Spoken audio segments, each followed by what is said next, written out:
Good morning. We continue our breaking coverage of what may be the most audacious military operation in recent Latin American history. Venezuelan President Nicolás Maduro is now in United States custody after being captured in the early hours of this morning. But as more information emerges, we're learning that this wasn't simply a military victory.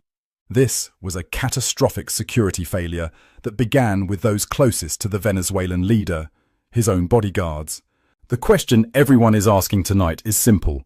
How did the United States pull this off? How did American special forces penetrate one of the most paranoid security apparatuses in the Western Hemisphere? The answer, according to sources close to the operation, is as old as warfare itself: betrayal from within.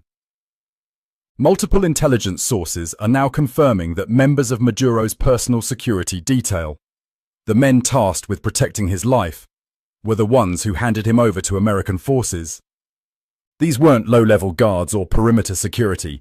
These were elite bodyguards handpicked for their loyalty, trained to take a bullet for the president. Yet in the end, they took American money instead. Let's start with what we know about the timeline of events. At approximately 1:45 a.m. Caracas time, Maduro was at a secure location in the capital. The exact address has not been disclosed, but sources indicate it was one of several safe houses used by the president to avoid assassination attempts. These locations change frequently, and only a handful of people know the president's whereabouts at any given time. At 2 a.m., the first explosions were heard across Caracas. These strikes, as we now know, were diversionary. While Venezuelan military forces scrambled to respond to attacks on Fort Tiuna and La Carlota airport, a much smaller operation was unfolding elsewhere.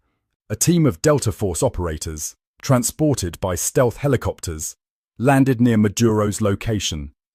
Here's where the story takes its most dramatic turn. According to sources familiar with the operation, these American commandos did not have to fight their way in. They walked in. The outer perimeter guards had been told to stand down. Security cameras had been disabled. Alarm systems had been deactivated. When the Delta Force team reached Maduro's personal quarters, they found only 2 bodyguards still at their posts, and these men immediately surrendered without firing a single shot. The entire extraction took less than 12 minutes from landing to takeoff. Maduro and his wife were aboard an American aircraft before Venezuelan military command even understood what was happening. By the time Defense Minister Vladimir Padrino Lopez realized the president was missing, the helicopters were already crossing into international airspace. So how did the United States flip Maduro's bodyguards? The answer lies in a sophisticated intelligence operation that began more than a year ago.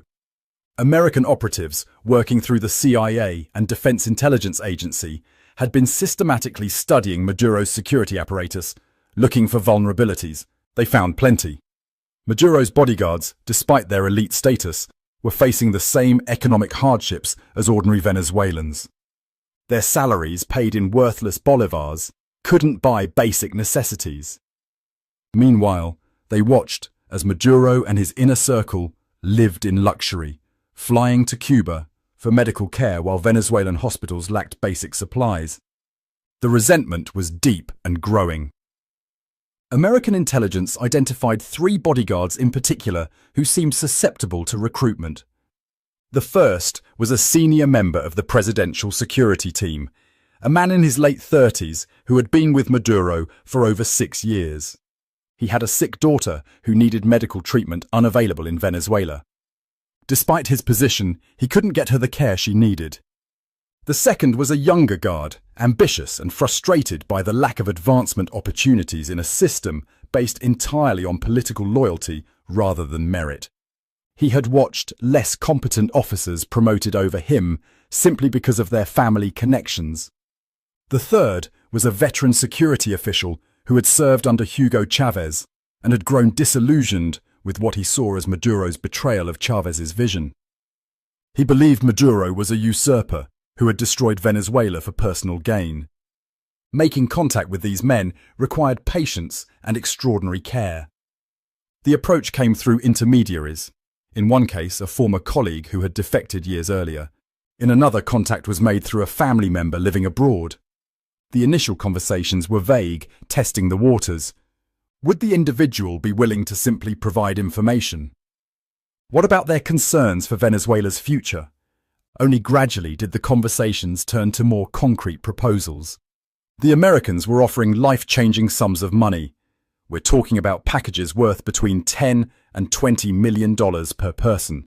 But more importantly, they were offering something these men couldn't buy at any price: escape from Venezuela and a future for their families.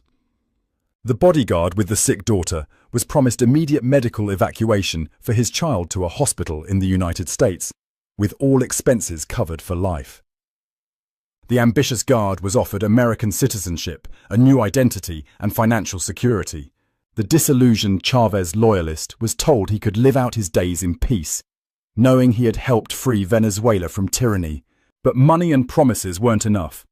These men needed proof that the United States was serious and capable of protecting them after the operation. So the Americans did something extraordinary. They extracted the families first. Over a period of several months, the wives and children of these 3 bodyguards were quietly moved out of Venezuela. Some left on commercial flights under false pretenses. Others were smuggled across the border into Colombia. By the time the operation began, these families were already safe in undisclosed locations.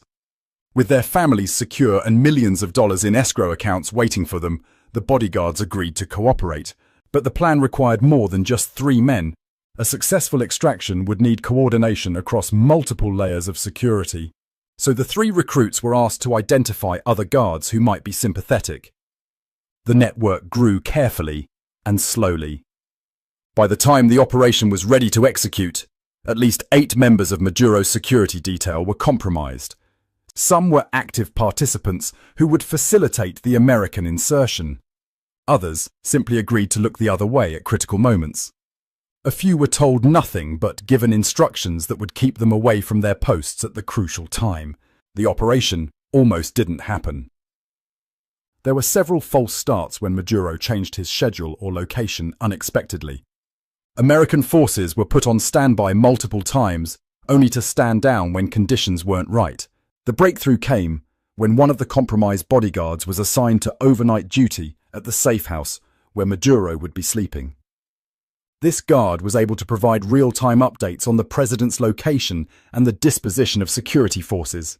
He confirmed how many guards were present, where they were positioned, and most critically, which ones were part of the plan.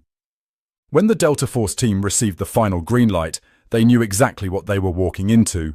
The actual operation was clinical in its execution. The outer security perimeter simply melted away as guards who had been paid off abandoned their posts or claimed they saw nothing. The Americans moved through the building, encountering no resistance. When they reached Maduro's quarters, the president was apparently asleep. He woke to find American special forces in his bedroom and his own bodyguards standing aside. There are conflicting reports about Maduro's reaction. Some sources say he immediately understood he had been betrayed and went quietly. Others claim he initially thought it was a training exercise or a test of his security team. One particularly dramatic account suggests he tried to appeal to his bodyguards' loyalty, reminding them of their oaths and the trust he had placed in them. If true, his words fell on deaf ears. These men had already made their choice. The extraction itself was textbook special operations work. Maduro and his wife were flex-cuffed, hooded, and carried to the waiting helicopters. The entire team was airborne within minutes. By the time the rest of Maduro's security apparatus realized something was wrong, it was far too late to respond. What's particularly striking about this operation is how thoroughly the Americans had penetrated Maduro's inner circle. These weren't peripheral figures or distant associates.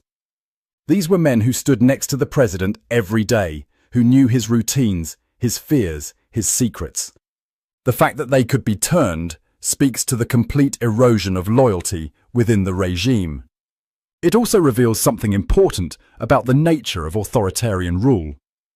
Maduro's security didn't fail because of technological superiority or military overwhelming force.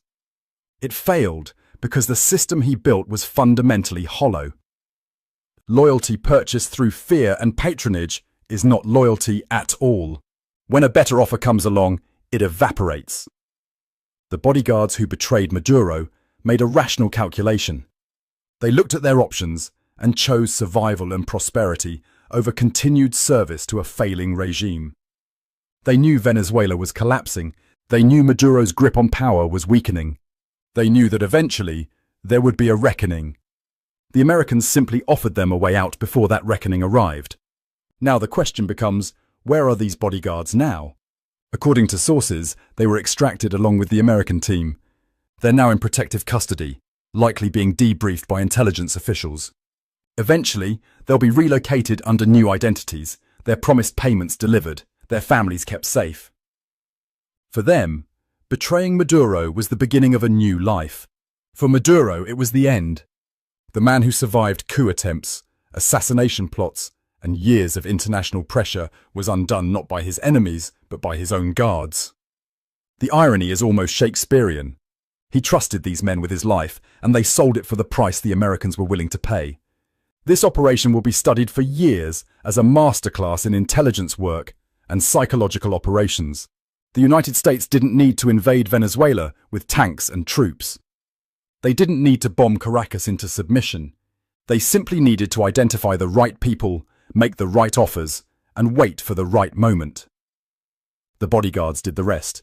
As more details emerge, we're likely to learn even more about how this operation was planned and executed. There will be congressional hearings, after-action reports, and eventually, perhaps, books written by the participants. But the basic outline is already clear. This was a betrayal purchased with American dollars and executed by men who decided their loyalty had a price. The broader implications of this operation are still unfolding. What happens to Venezuela now? Will there be chaos or a transition? What about the bodyguards still in Venezuela who weren't part of the operation? Are they now suspects facing potential execution? And what message does this send to other authoritarian leaders about the reliability of their own security forces?